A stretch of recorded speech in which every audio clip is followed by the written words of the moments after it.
When I was a kid, I used to think that pork chops and karate chops were the same thing.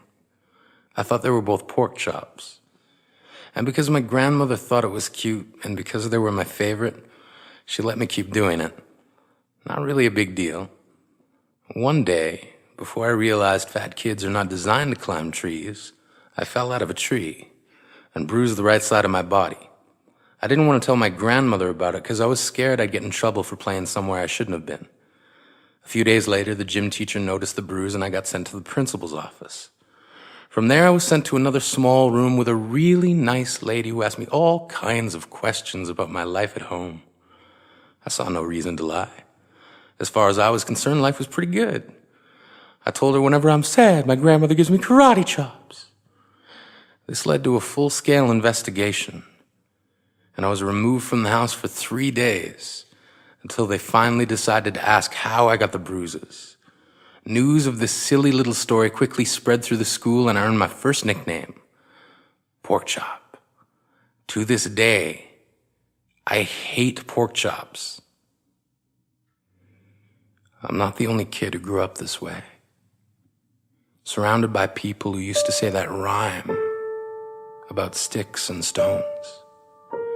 As if broken bones hurt more than the names we got called, and we got called them all. So we grew up believing no one would ever fall in love with us, that we'd be lonely forever, that we'd never meet someone to make us feel like the sun was something they built for us in their tool shed. So broken heartstrings bled the blues as we tried to empty ourselves so we would feel nothing.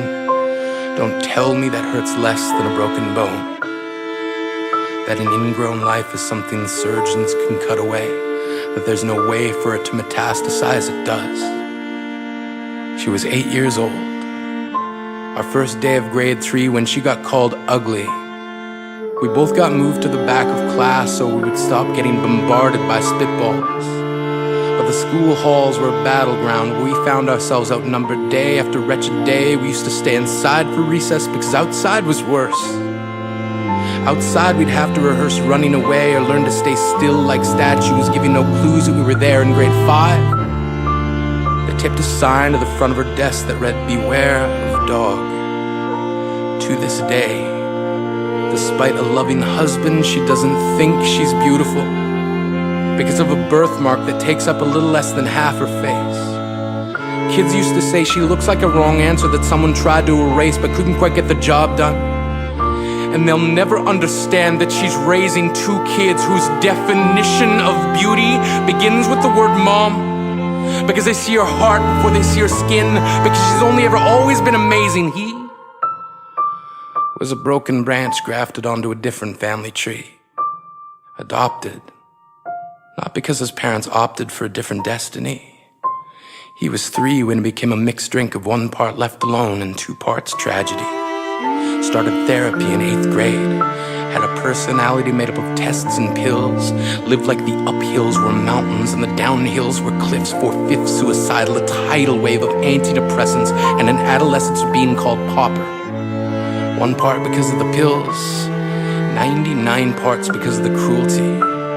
He tried to kill himself in grade 10 when a kid who could still go home to mom and dad had the audacity to tell him, "Get over it." As if depression is something that can be remedied by any of the contents found in a first aid kit. To this day, he is a stick of TNT lit from both ends. Could describe to in detail the way the sky bends in the moments before it's about to fall. And despite an army of friends who all call him an inspiration, he remains a conversation piece between people who can't understand.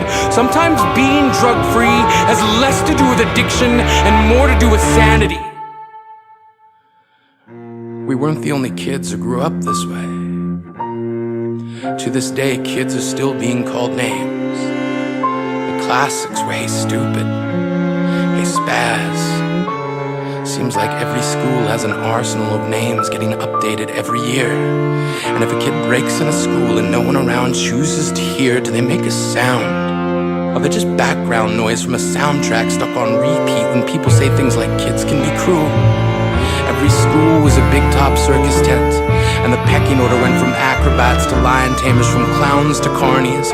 All of these miles ahead of who we were freaks. lobster-clawed boys and bearded ladies, oddities juggling depression and loneliness, playing solitaire, spinning the bottle, trying to kiss the wounded parts of ourselves and heal. But at night, while the others slept, we kept walking the tightrope. It was practice, and yes, some of us fell. But I want to tell them that all of this is just debris left over when we finally decide to smash all the things we thought we used to be. And if you can't see anything beautiful about yourself, get a better mirror. Look a little closer. Stare a little longer. Because there's something inside you that made you keep trying despite everyone who told you to quit. You built a cast around your broken heart and signed it yourself. You signed it. They were wrong. Because maybe you didn't belong to a group or a clique. Maybe they decided to pick you last for basketball or everything. Maybe you used to bring bruises and broken teeth to show and tell but never told. Because how can you hold your ground if everyone around you wants to bury you beneath it? You have to believe that they were wrong. They have to be wrong. Why else would we still be here? We grew up learning to cheer on the underdog because we see ourselves in them. We stem from a root planted in the belief that we are not what we were called. We are not abandoned cars stalled out and sitting empty on some highway. And if in some way we are, don't worry. We only got out to walk and get gas. We are graduating members from the class of We Made It. Not the faded echoes of voices crying out names will never hurt me. Of course, they did. But our lives will only ever always continue to be a balancing act that has less to do with pain and more to do with beauty.